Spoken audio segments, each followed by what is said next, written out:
clients, literally hundreds of businesses, both in Houston and beyond. And yeah, advertising is fun. It's always changing. It always keeps your interest. So to get to share some of my knowledge with you guys tonight is a treat.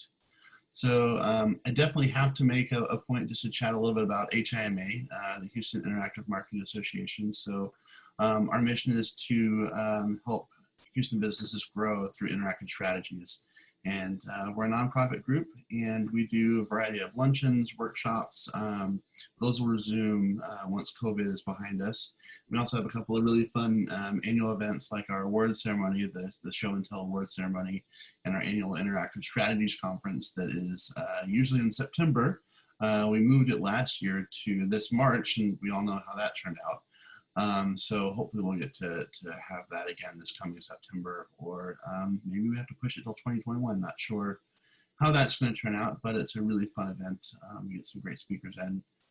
So if you're not familiar with HIMA, go to houstonima.org. You can see the beautiful site that Global Specs and Christina built for us. Yeah, it's a great organization to get involved in and become even further entrenched in the digital space in Houston. So, you know, here what we're going to talk about today is all about Facebook audiences. We're going to talk about audiences that you can build from your own advertising data, as well as lookalike audiences, the Facebook Events Manager. It's not what you think. And then, yeah, so we have a lot to review tonight, and it's a pretty large deck to go through. So I'm going to fly through this. We'll have time for Q&A at the end. So let's talk about custom audiences. You know, developing custom audiences are a really great targeting tool. Facebook has lots of targeting options already, you know, location, age, gender, languages spoken, relationship status, employment, education, studies, financial, home type, ethnicity, presence of children in the home, life events, interest and behavioral targeting options, and it just goes on and on and on. But none of these actually use your own data to allow you to uncover new markets for your business. And so custom audiences that are created from your own data can be a great tool for advertising on Facebook. It can help funnel your website traffic and develop website actions, and then build new audiences like lookalike audiences. So there's some additional audiences you can build in custom audiences within Facebook that include events, lead forms, app activity, video view percentage. So if you have someone that's viewing your video online, right, someone that maybe watched your video all the way through is likely a more interested party to your ad than someone that did not, you know, maybe skipped it or watched the first few seconds. You can develop audiences for Instagram profile followers based on engagement, Facebook likes, offline activity, and of course website actions. So why a custom audience? You know, this, like I mentioned, this can you know, really help you funnel your website visits and even by visit links. So you can choose to build a custom audience that will allow you to reach a group of users that have been, you know, maybe the top 90% of your time on site. And, you know, again, it's how do we find those users that are more engaged with our brand and make sure we reach them at the right time. You can build audiences for visitors that visit specific pages on your website, or someone who maybe hasn't visited in a long time, or any combination thereof. So, you know, before we dive into audiences on Facebook, you have to have an active Facebook page, obviously. You have to have an ad manager account, an active Facebook pixel. If you want to use your customer data, you can. It's a good idea. And then obviously a Facebook Business Manager account as well. So let's look at customer lists. So, you know, it's one of the most common ways that people target or develop audiences from their lists are by targeting current or past customers. So maybe it's for a retailer, it's based on the type of product that they purchase. So if you're launching a new product and it's similar to a previous product that's been purchased, you might develop an audience to reach those users that have purchased from you in the past.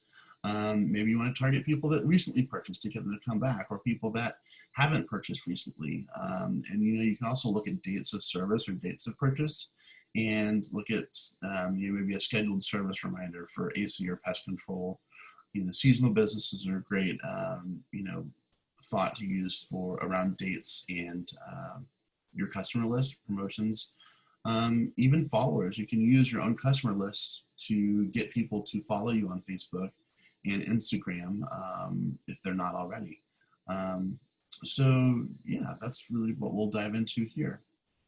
Another powerful way to use your customer data is to build lookalike audiences. And this is a way that you can use your customer data to find potential customers with digital personas that match your existing customers. So Facebook uses a myriad of data powered by AI and machine learning to build these audiences off of this data that you upload into their system, and builds a lookalike audience. So you need to have about 100 records to build an audience, and sometimes it's more based on how efficient they feel the record will be, or how efficient the lookalike audience will be based on the records you upload, excuse me. So I want to take you through a brief walkthrough of what it looks like to actually build a custom audience in Facebook. So first you'll land in the ad manager and you click on the menu and it takes you to the audiences page. You can also access this from the Facebook business manager.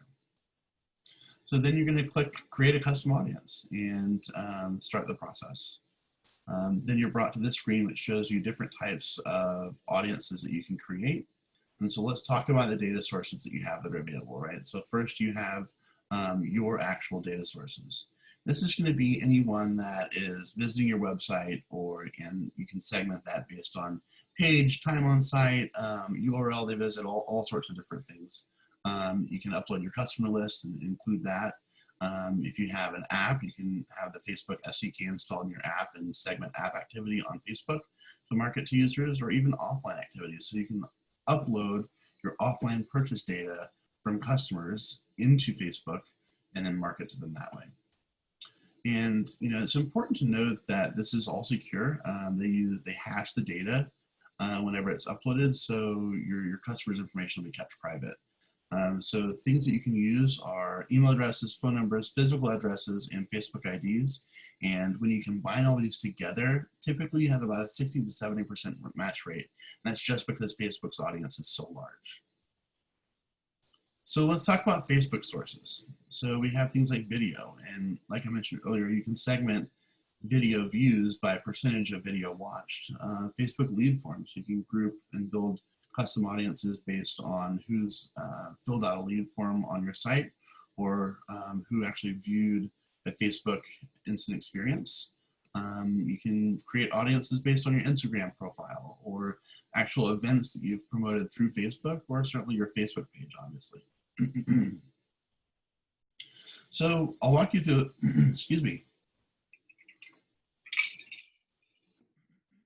I'll walk you through the process of creating an actual website audience. Sorry, my allergies have been killing me lately. So when you click on website, it takes you to this screen, and you'll want to select the pixel that you've activated with your Facebook account. Then you'll want to select, okay, what visitors or what audience do I want to include in this custom audience I created. So here we'll select all website visitors, but you can also tab down and go to people who visited specific websites, or people that spend a certain amount of time on your website, like we've mentioned. And so it's important to know that, again, this is all built on actions that people have taken on your own website. And so it's using your own data to then build these audiences that you can go and remarket to. So you'll name your audience and click create, and then you've just created your audience. That simple. So where this gets really interesting is when you take the data that you've fed into Facebook and this audience that you've created, and then you start building a lookalike audience. And so this is going to be an audience that literally looks like the website visitors that you have. And so this can really help you find potential markets that are untapped audiences based on your existing website visitors. So again, how can we take that data that you have already and make it work harder for you? So when you create a lookalike audience, this is what you're taken to. So first, you'll actually select the lookalike source. So this can be a custom audience that you created in the previous step, a pixel, a page, an app, or a different source. There's lots of options. Then you'll want to go through and actually select the audience location. So this is just based on country or geographic targets. So it's country or region or free trade areas or emerging markets. You're not going to have city, state, zip code, things like that. Those are all actually set on the ad set level when you're building a campaign, not in this audience. So this is just to segment users in your audience based on country. So most of us will probably select North America, United States. So then you'll select the audience size, and this is where it gets kind of interesting. So If you only are uploading 100 or a couple of hundred sources, like if you have a couple hundred contacts that you used to create the audience, then you'll want to choose a higher percentage. And so the reason why is the smaller the percentage, the closer it's going to look like your actual audience. And when we have a sample size of only a couple hundred contacts, right, your data pool is just that much smaller to pull from. So you really have to think about, okay, how accurate is this data going to be? If I'm only targeting, you know, a 1% lookalike, it's going to be not very accurate if I only have a few hundred contacts. Whereas if I have a few thousand, right, it's going to be much more accurate. So one thing that I really recommend you try when you're looking at building lookalike audiences is to actually build several different audiences at the same time and run some very, very low cost tests to see which ones are getting the best results, right? So you can create multiple lookalike audiences at the same time, same click of a button, and each can have a different percentage of how accurate that lookalike audience is compared to the audience set that you built. And then you can run split tests to really understand, okay, you know, this 2 to 3% really doesn't work for me, but this, you know, 5 to 6% really did. And I've seen that happen before with even bigger lists that I've uploaded and campaigns that I've run, is the smaller percentages just don't perform as well because they're too narrow. And keep in mind that when you're doing this and you're building a campaign, you can use this as a target, as your source for the data when you're building an ad campaign on Facebook, and you can still narrow this down further based on other interests, based on, you know, geography. So because you can you can dilute this data so far that it can be ineffective if the pool isn't big enough. So I really recommend doing a few different tests to split test what percentage performs best based on the goal that you're looking at. All right. So great. We just learned how to segment data sources, create a custom audience, and create a lookalike audience. Everyone doing okay? But wait, there's more.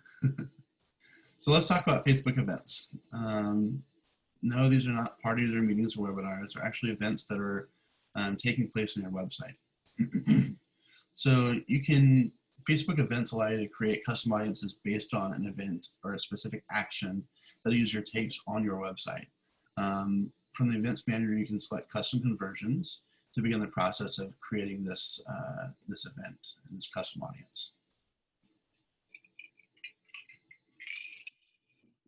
So once you load that screen, it pulls up this form. And so you want to name your custom conversion event, and then select the data source, which is going to be your Facebook pixel in this case. And then, you know, what traffic do you want to consider that conversion event? So in this case, we have it, all traffic URL will be considered a lead, and that's for anyone that goes to digiacy.com/thanks. And so this would be like a thank you page after someone fills out a form fill. So therefore I know that person's considered a lead. And then an interesting thing you can do is if you look at you know, cost per leads at your advertising campaigns that you're running, you can type in that conversion value that would be considered for this. And then that will tabulate in all of your reports, you know, how much each line item of each campaign is, you know, coming at it in terms of conversion value. So it's really a great way to, you know, create another event in Facebook and have a deeper understanding of how your media is working for you. So when you do this, then you can create a custom audience based on that specific event. So this screen should look familiar. This is what we just went over a few minutes ago, where you're creating a custom audience. Instead of choosing website visitors that went to a specific page, you can choose a custom audience that actually became a lead through your website. So I want to let that sink in a little bit, because imagine if you're able to create a custom audience for of anyone who submitted a form fill on your website as a potential customer, and then build a lookalike audience off of that data to find even more customers and unlock this giant treasure trove of untapped potential customers for your own company. Ta-da, you can. This is exactly how you do it. And so again, this is all based on your own data and how people are behaving on your site and what they're doing on your website. Is your mind blown? I hope so. But wait, there's more. I have to be funny a little bit to keep y'all excited.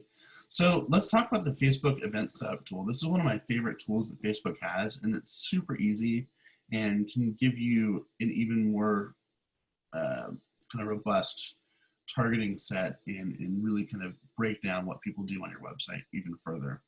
So we'll go to the event manager and click on settings. And then there's a couple additional settings you can actually look at when you first load this page. And that's going to be, excuse me, cookie settings. So you want to turn first party cookies on. And then also advanced matching. This gives you the ability to do a better job at matching your data and developing better lookalike audiences. So we'll scroll down that page a little bit further and open the event setup tool. And this is how it works. You type in your URL that your pixel is installed on and click open website. And then it literally opens up your website with this neat little hover box. And you'll click track new button. When you do that, it pops up and will literally highlight any button on your site at that specific time. And then you can click on any of those highlighted buttons and set it up as an event. So if I wanted to track anyone that clicked the Get Started button on my website and count them as a lead, I can do that. And then click Finish Setup. And then that setup's complete and the lead event is live and being tracked on our website. From there, again, you can create lookalike audiences based on people that have clicked these specific buttons or taken these specific actions on your website. And it also allows you to track reporting on the back end of your campaign to show exactly what your cost per lead is on each line item, each campaign based on this specific action on your website. So it's a pretty powerful tool. And I don't feel like enough people talk about it. It's kind of hidden and hard to find, but it works really well. And so you know that once this has been set up and working properly, you get this little green funnel with a check mark next to it, and that setup has been completed. So yeah, you've now learned how to connect data sources, connect audiences based on conversions, and then create audiences using specific site behaviors, all using your own data. You know, I'd love to know if your mind's blown yet and what questions you have. I hope you found this helpful. It went by a little faster than I thought it would. If you'd like a copy of this deck, you can go to my website and fill out the contact form. I'll be happy to share it with you. But yeah, happy to open up for questions and get your feedback and find out what questions you guys have. I'm also recording this, so I will post this on our YouTube channel too. So if you guys missed something, it's in there. So where are you guys at with all your Facebook advertising? Have you guys tried it? Boosted a post or anything? It's okay. You can unmute. You can talk. I have. And yeah, Facebook is powerful. I stopped using Facebook ads a few months ago because I just don't like the way they change things. Especially the way that they charge for your Facebook ads. Now you have to have a certain amount, and then they charge you. I got a couple charge even if my ads weren't running.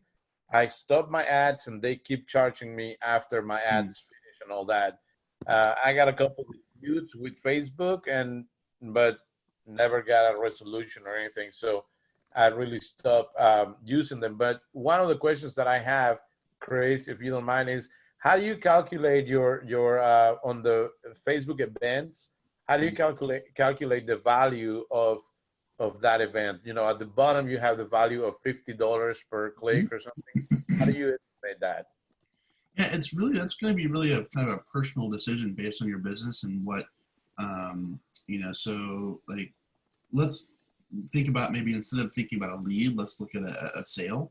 So cost per sale is a metric that's often used. So if your goal cost per sale is, you know, $50 or $75, you get a sale for every $75 in advertising you spend, you use that number there.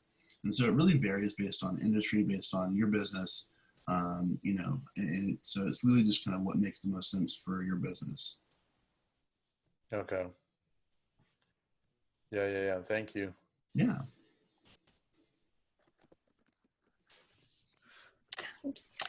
I have a question or comment for you. So I've done a few ads on Facebook, and I was following about building your own audience or one that matches yours. But what I understood, and you can correct me if this is wrong, is that I have to turn over all of their email addresses to them. And I felt I kind of lost control of where those email addresses were going. And I've promised my clients that I'm not sharing their email addresses with anyone.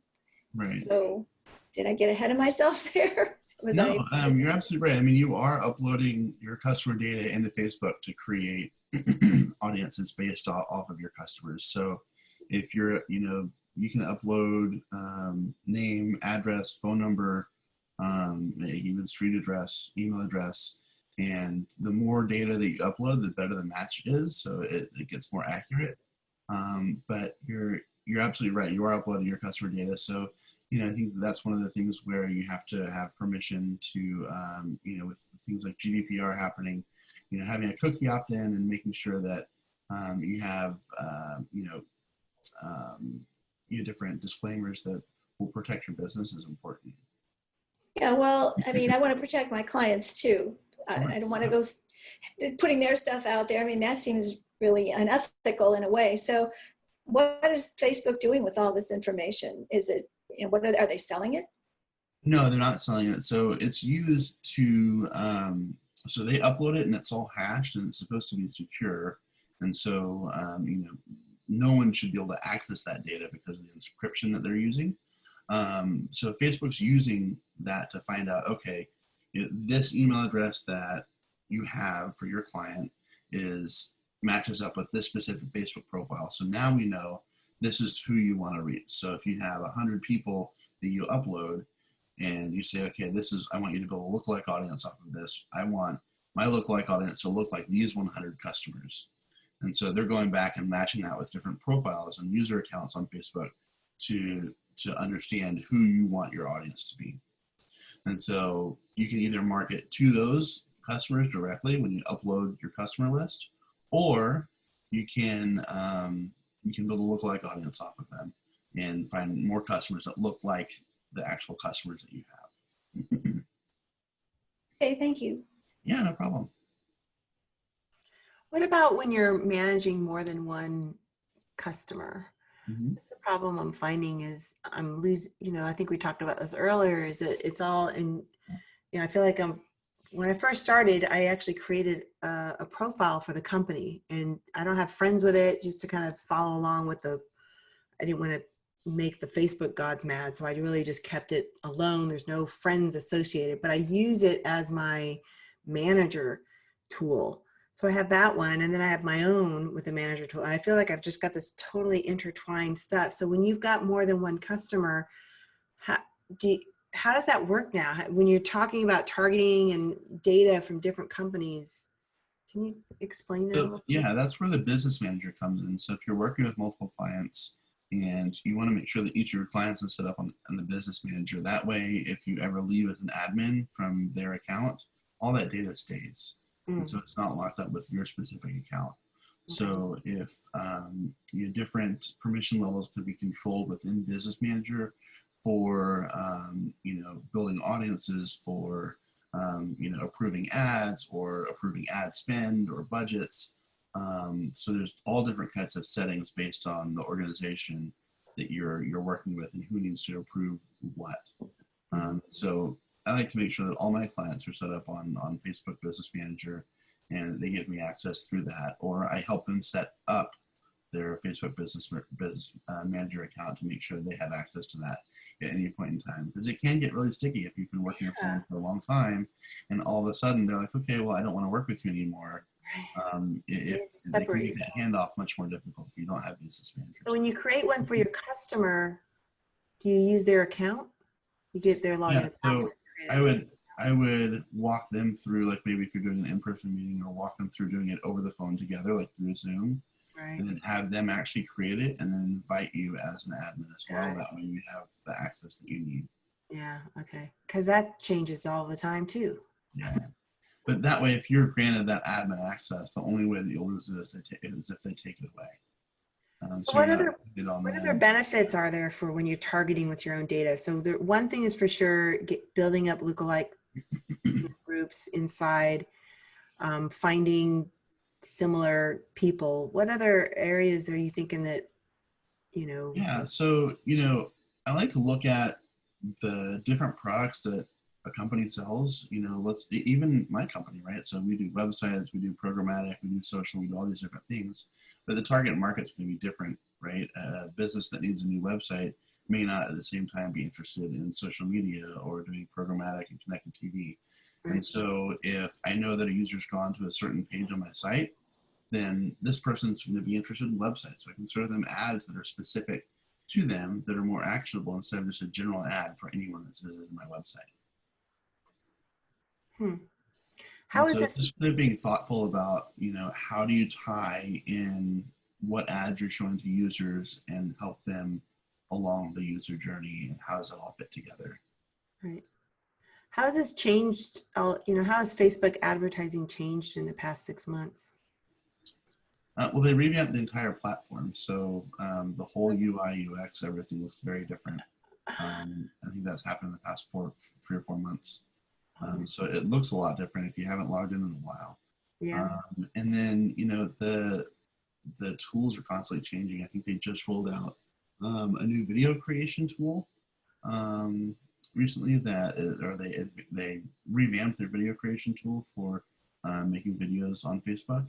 And so they're constantly, making tweaks and updates and things like that. But the whole UI was a big change. If you weren't expecting it, all of a sudden you log in, you're like, wow, everything looks really different. Where is everything now? So you get to start hunting and finding what it was. Yeah. But what about for businesses in terms of just advertising? How have you seen that change in the past 6 months? Yeah, so COVID's been really interesting. So I've seen media costs decrease on some of my accounts by half because there's just so much more inventory available. You have so many more people that are at home, spending more time in front of screens. They can't go anywhere. They're not going out to eat, and they have much more time to be on their phone, to be on Facebook, and so there's just more inventory available. So costs are going down, and in turn, cost per conversions are going down. So people are getting more bang for their buck on Facebook. So if you're not, or if you're taking a pause from Facebook, now is definitely the time to maybe dip your toe back in the water. Do you think it's about the same cost compared to YouTube ads, or what is a cheaper option? So that's an interesting question, because they're all, that's a hard question to answer, because one ad set can have a totally different cost based on the audience, based on targeting, than another ad set. And then when you start talking about cross-platform or one platform versus the other, it can get, it's kind of a hard question to answer. Because they're just so different. Is this managing also Instagram ads? The same platform? Yeah, same platform, Facebook and Instagram. So if I do an ad in Facebook, can I be like, yeah, option, yes, I want this on Instagram? Automatically on Instagram, yep. Or you can turn off all Facebook and only advertise on Instagram, or vice versa. Okay. But it's all in the same ads manager. But you have to have both of your business accounts connected, right? Yep, through the Facebook Business Manager. So that's Yeah. why it's good to have that set up. So, and to advertise on Instagram, your Instagram account has to be a business Instagram account. Yep.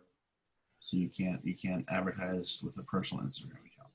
What do you see as some of the most important things when you're creating your ad? What are some of the really important things you want to make sure you do when you're creating your Facebook ad? So to me, it's all about testing.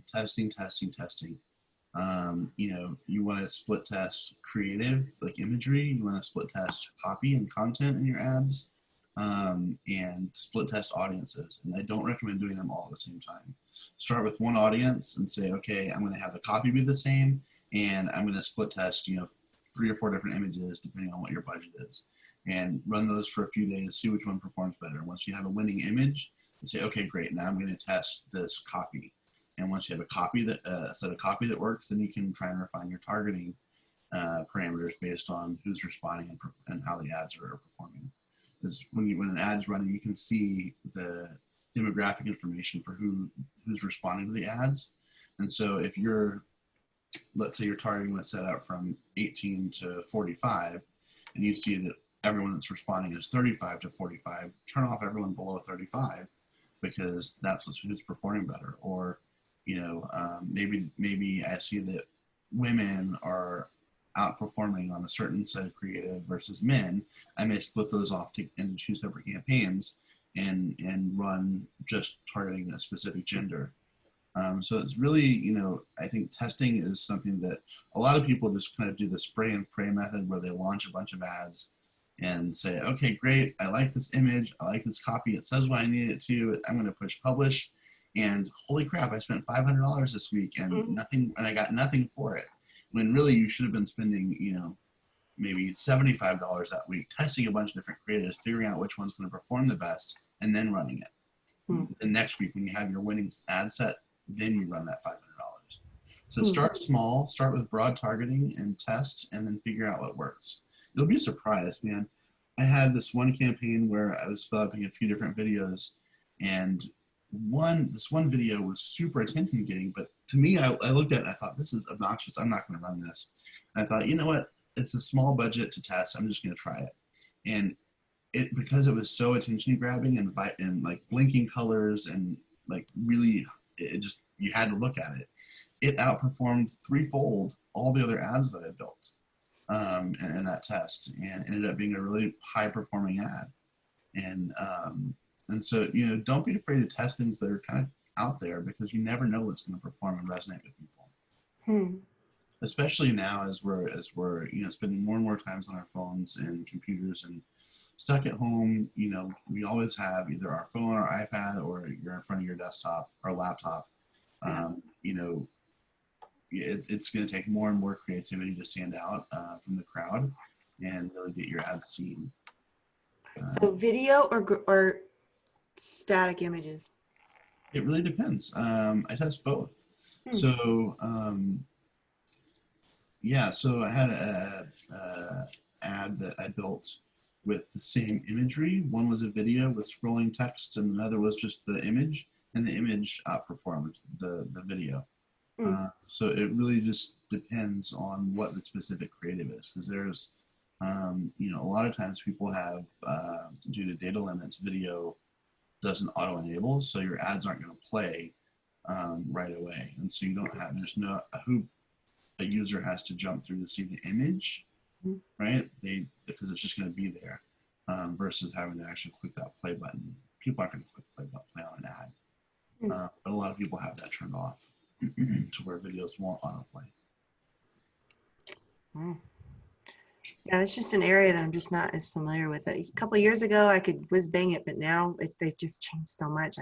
It's something I feel like you have to be in there all the time. Yeah. And like you said, if they keep changing the dashboard, it's like, let's start all over again. If you don't use it, you lose it. That's for sure. I felt the same way with what was it, last year, a year before last, when Google revamped AdWords into Google Ads.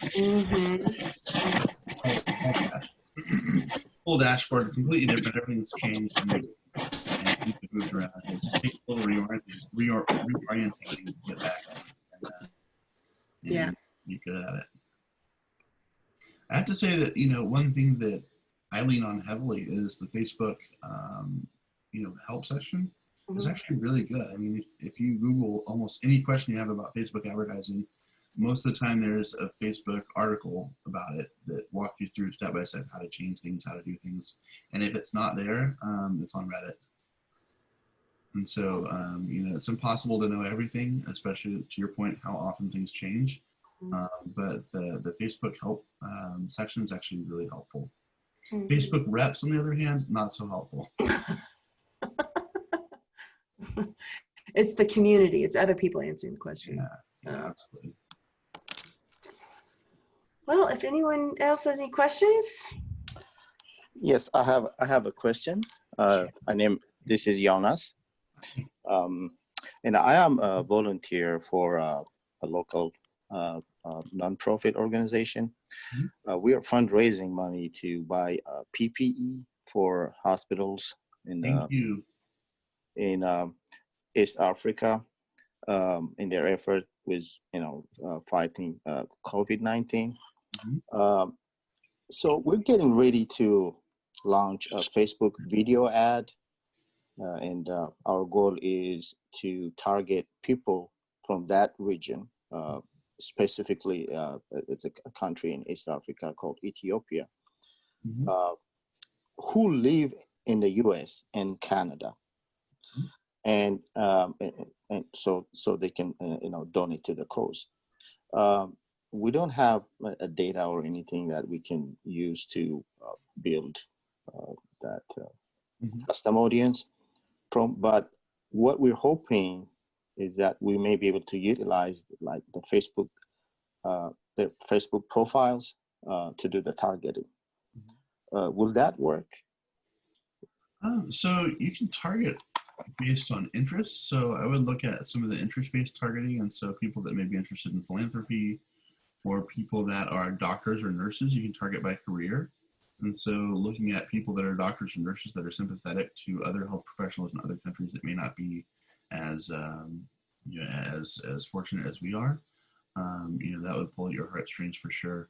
And then also you can target based on geography that people have been to recently. So if someone's been to Ethiopia, you can show them ads. Obviously, it wouldn't be too recent, but I believe you can set a look back window for that. So you can look at that people that have been there before or have an interest in Ethiopia, right? You can do to kind of narrow that funnel, because if you just push ads out to all the United States, it's just not targeted enough. But you also don't want to target too fine that your that your cost per impression is going to be super expensive.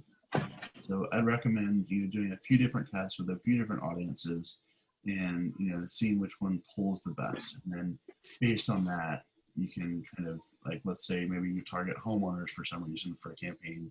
If that performs well, okay, what other ways can I get in front of homeowners? Maybe people that are shopping for appliances, right? Because you're not going to buy a house if you're not, or buy appliances if you're not a homeowner. That's true. So think about your audience that you're targeting, look at what performs well, and then think about what other audiences you can create from those that are performing well. Let their data do the heavy lifting for you, and don't overthink it. Just a few simple tests can really be super informative, and you don't have to spend a lot of money to do it either. That's a great thing about Facebook. It's cheap. Okay, great. Thank you very much. Yeah, absolutely.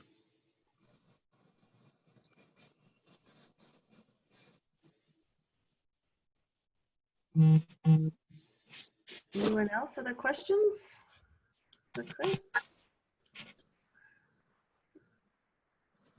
If we don't, we've got another session where if you guys got a problem with your WordPress site.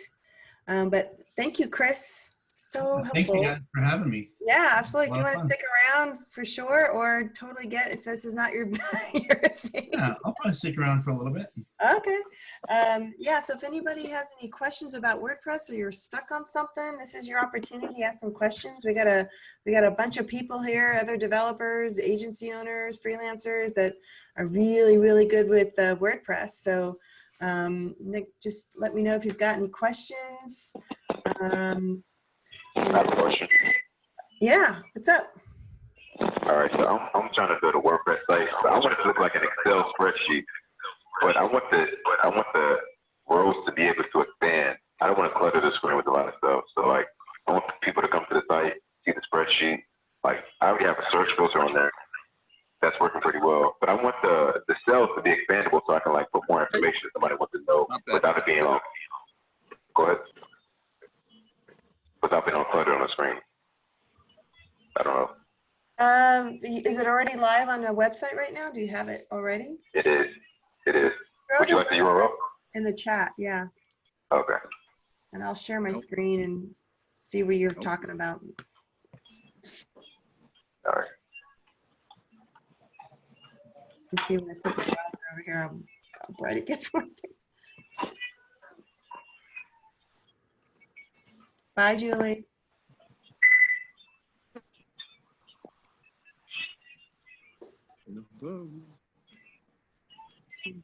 spreadsheet?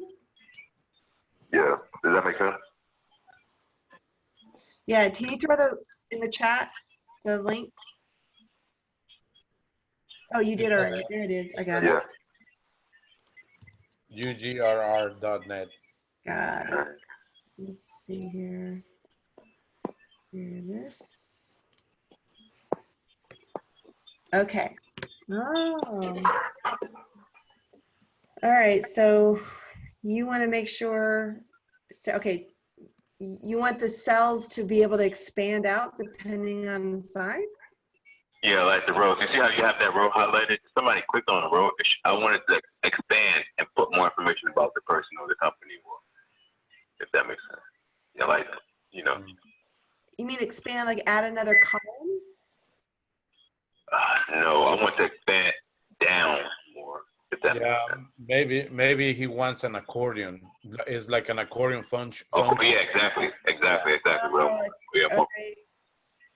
Oh, that's some custom programming going on in there. Yeah, you cannot do it with a spreadsheet. So do I just customize the plugin, or do I have to like do it on my own and put it on the website? Yeah, you'd have to do it on your own. I don't think you would have to like customize the plugin. Yeah, how big is your directory going to be? I want it to be huge, like millions of rows. But I'm sorry. That's why it's only 2 rows right now. I don't want to do it. Yeah, test it first. Yeah. Oh gosh, yeah. So, and these are going to be CS. Is this what plugin? Oh, your WP data tables? Yeah, how did you know that? Yeah, this is just a basic table format. Yeah, you would need probably a different plugin that would allow you to have expandable rows. You click like a little plus sign here, you click it and you see more. Yeah. Exactly. It's open now. You just pop it. I'm trying. No, it's already open. I've been trying though. These little tabs right here. No, I tried to both at the same time. Well, one. I'm gonna mute Brian there. Hey, I don't know. I can only think of using a different plugin, or you're gonna have to customize this plugin. Okay, thank you. Yeah, I can't think of a plugin right now that's a table related that has the option to expand out. I think if, you know what, if you go in the Facebook group, in the WordPress Facebook group, and you ask this, show them this, there might be a few people that can probably give you some ideas. Sorry, what is the name of the group? Here, it's, let me send you, is this it? Yeah, this is it. You can also ask there's another Facebook group. Let me find that one. That's WordPress plugin suggestions. There's actually a Facebook group for that. Let me share that one too. So a couple places to see if you can get some additional help on that. Cool. Thank you. I appreciate it. You're welcome. Also, I missed the beginning of the presentation. Maybe I'm in the wrong time though. Is there a way to get a copy of it? I'm recording it, so I'll throw it up on YouTube. Okay, cool. Yeah, and if you go to digiacy.com/contact and send me a note, I'll email it to you as well. Okay, cool. Thank you. Yeah. Cool. Anyone else have any questions you're stuck on? You tried to do something, it didn't work, you're frustrated. Maybe you want to expand a table. No? Any freelance business questions? We can talk about other things about WordPress. If you're a freelancer, how can I help grow my business? I'm more than happy to talk about that too.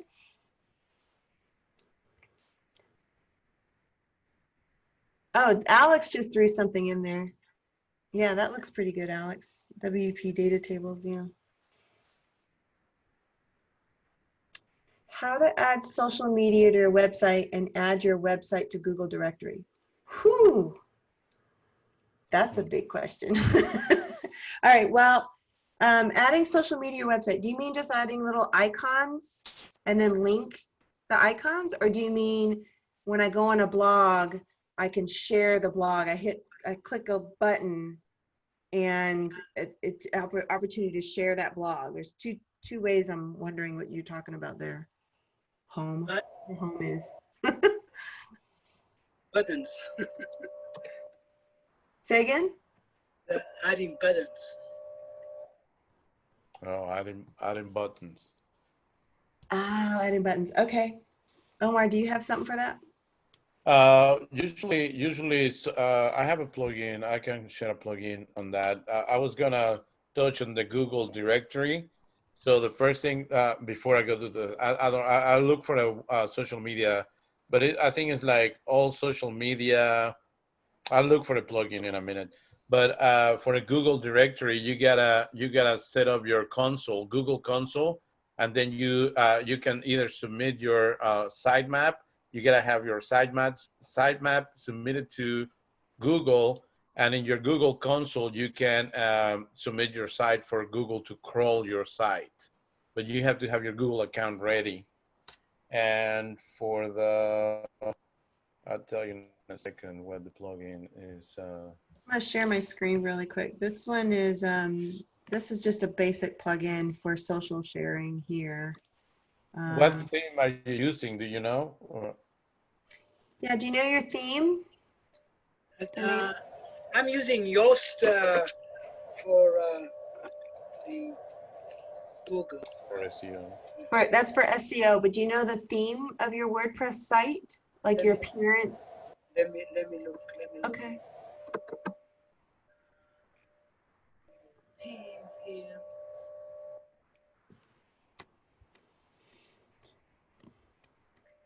Yeah, so this is one plugin, Easy Social Icons. This is just the kind where you click a button and it will share that post. Okay, the theme is NAMIP, NAMIP theme, NAMIP. All right, bye, Chris. Thank you so much, Chris. I think he already left. Oh no, he's still here. Thank you, Chris. I'll talk to you later. But you can't hear me say bye on mute. Bye. Like, ah. All right, bye, Chris. See you later. Bye. Thank you so much. Thanks, guys. Bye, Chris. Bye. Have a good night. You too. Yeah, so I don't know, Omar, if you have other ones. Yeah, I just shared that. I just put a link to another one. It's just share buttons, and you can do it.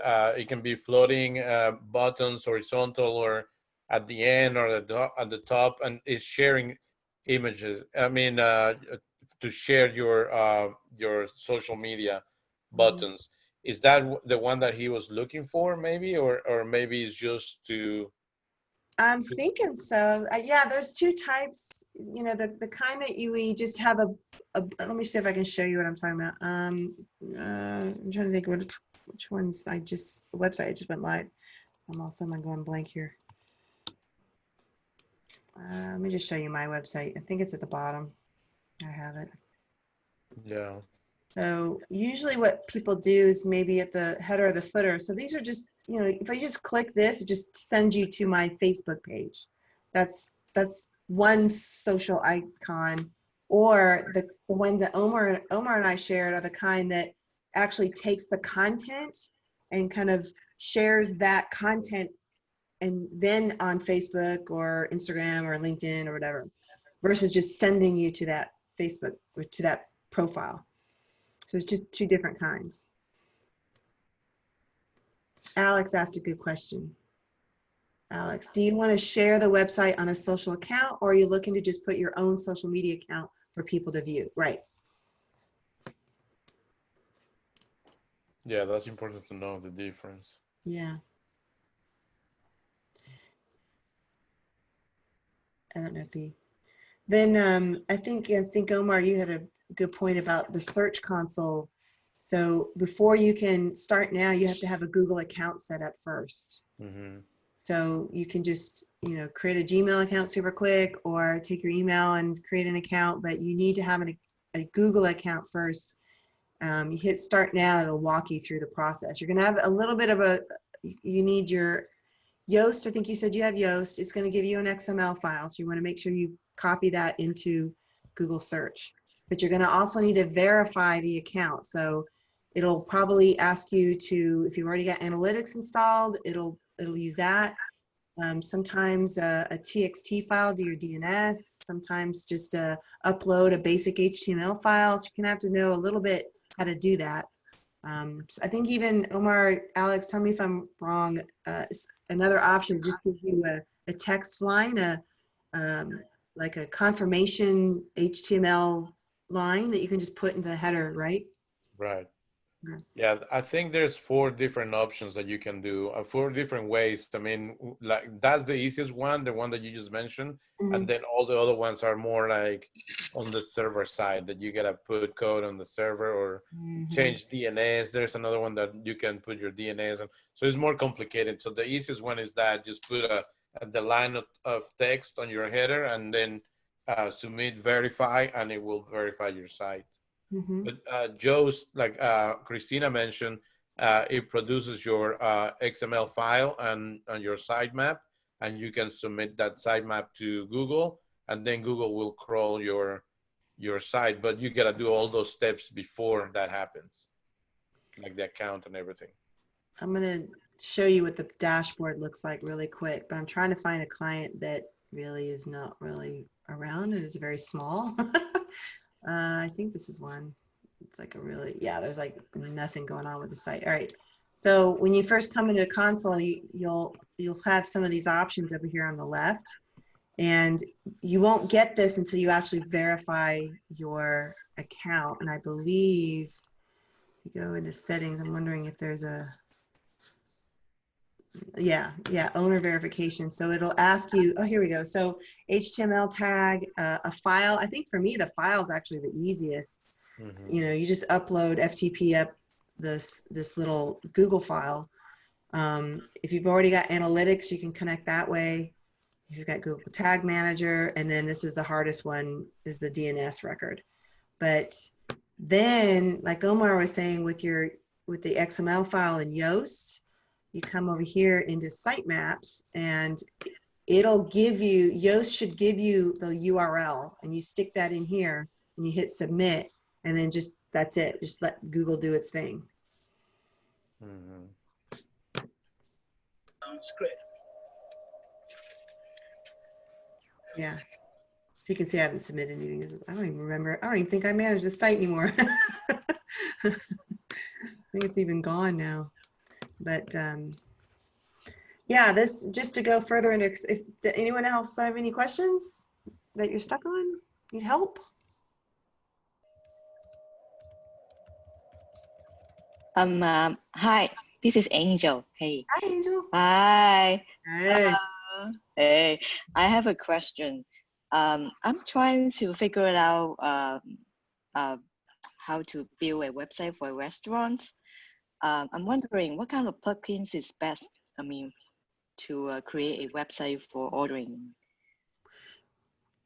Do they want to actually orders? Order? Yeah, like, order.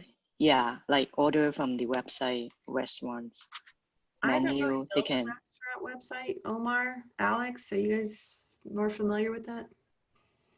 So we can add a dish to the cart, you know, and check out.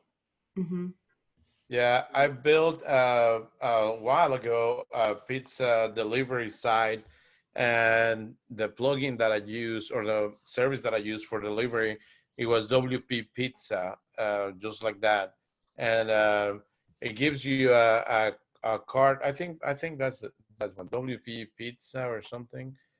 It's been a while, but that gives you that you can set up all your items. You can put add-ons to it, like, you know, sometimes when you order pizza, people wants to order half cheese and half other toppings and everything. Yeah, customizations. Yeah. All that, and you can add add-ons, and you can put upsells, and it builds you all the menus and everything. That's the one that I have used. I don't know. I was wondering myself if you can use WooCommerce for that, but I don't know. What kind Yeah, of they have restaurant? like WooCommerce food. It's just gonna be a very small website for Yeah. really small restaurants. Yeah, they may So not want to do checkout cart. They might just want to get somebody just to just a order menu. the food online and pick up. Yeah, So just a menu. Do you want to like pick up the phone, yeah. kinda, like, hey, I want to order this, or do you want like, I just want to, I want to go to the website, I want to order. It gets sent. The order gets sent now. No billing, no Yeah, charge. yeah. It would be great if the order can get sent to their phone or something. Mhm. You know that they're always working. You know, at a restaurant, they can just see it. You Well, know, to tell you yeah, the stuff truth, like I that. mean, out of the box, WooCommerce can do that. You don't have to set up any payment systems with Okay. WooCommerce. You know, you could set. Oh, There's an really? option in WooCommerce that just says pay at the, pay at the door or something like that. I forget At the the name. door. Say, Oh, okay. did So it's someone like have? a features that you don't have to buy. Yeah, Or yeah. Cash oh, on delivery or something like that. yeah, You know? cash on delivery. Yeah. And you just put your, Huh. but I would take a look at some options though. When it comes to WooCommerce, it really is meant like product kind of based. So Yeah. folks are really more used to like a menu where I could just see the list and just add to cart that way. But I think just kind of search around for like, here's MotoPress restaurant menu, food ordering plugin, this is free. I would check out some of these free ones first, get like a little test site for yourself, use one of these and just kind of see if that's kind of got that process, that flow that you and your Yeah. like. It's free. I mean, Yeah. you can't. Okay. Also, Great. depending on your merchant, the merchant that you're gonna use, like for example, I believe, I'm not sure about this, but I believe like Square Payments, they allow you to have products and you can set up a menu and everything through Square Payments if you're using them as your merchant. I believe. Okay, because they don't have any POS system. Yeah, so it's gonna be extra for them. Because this is like a really hard time, for a restaurant like that right now, Yeah. So they want to set up something to help them for their business. Yeah, I would look at some of these just basic plugins just to get the Yeah. through, and just to show it, just basic level stuff. And then when they feel comfortable, then do like what Alex and Omar are saying, and like adding that functionality of actually paying. Because sometimes it's like jarring to some folks. So like, oh, I'm a little scared to order online as a merchant, as the store owner. It's like, they haven't built that process into their business yet. And this is all new. Yeah. So maybe, all new. Yeah. Yeah. So maybe just a menu with an order and it just gets sent to an email and somebody's watching the email like, hey, we just got an order come through, but payment is all done. I don't know, at the door or by phone, probably by phone at that point. Yeah, by phone or by pickup, cash. But again, it's not hard. Setting up a Stripe account, really easy to do, very inexpensive. Hook it into this thing and just let them pay for it up front. It'll save time. Yeah, save time. Yeah, they just have to pay a little processing fee. 3%. I say. I mean, that saves you. How much time is that going to save them on having to man phones to take orders? Yeah, it is. Up the phone. Hey, we just got your order. We now need your credit card. Yeah. By the way, you can set up products on Stripe. So if you have the time to set up all the products on Stripe, you can put each product on Stripe, and they can order from there too. Phone orders. Okay. Yeah, that's a good point too. Yeah, because they don't have anything online except Google and Google listings. Yes. That's all. One, website and a menu. Step 2, order. Yeah. 3, payment process. Yeah. Okay. All right. Well, go into the chat. There's all kinds. Yeah. Throwing all kinds of stuff in here. Oh, that was me. Yeah, because there are so many of them. If there's one that someone has used it, Yeah. It'll be great. Omar, you said you use this one. I'm just afraid to try, Yes. Yeah. I use that one. Okay. The challenge with this one is the gateways. If you have if you already had set up I mean, those are easy, but if you already have a merchant account at the restaurant, connecting connecting them together is the challenge. But this plugin is pretty easy to set up and manage, and it gives you a lot of freedom and a wide range of toppings and everything is Cool. good. Okay, cool. Yeah.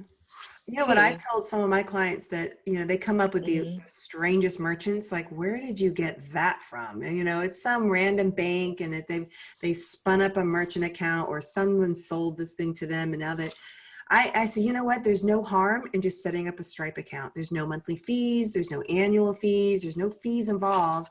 All you're paying is the same rate as you would some other merchant, you know, 3.5, 0.2 to 0.6%. You know, there's no downside to it. You're not charged more. It'll go straight into your bank account.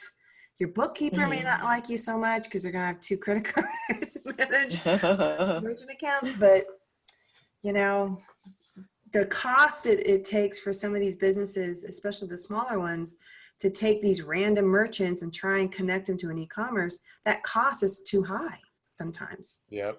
You know? Yeah, it is. It is. Yeah. Just Yeah. throw in Yeah. Stripe. You know, so yeah. Okay. Good All right. I'll take a look. All right. Great. question. Thank you. I gotta go too, but it was good to see you all. Yeah, yeah. Well, we're coming up on the end. Does anybody have any other questions? If not, I think we can probably end it right now. It was a really good talk. I appreciate everybody showing up. Thank you, everybody. Thank you. Thank you, Christina. Thank you See so much, everybody, for hosting this. Absolutely. Bye. Take care, everyone. Talk to you Bye. soon. Bye.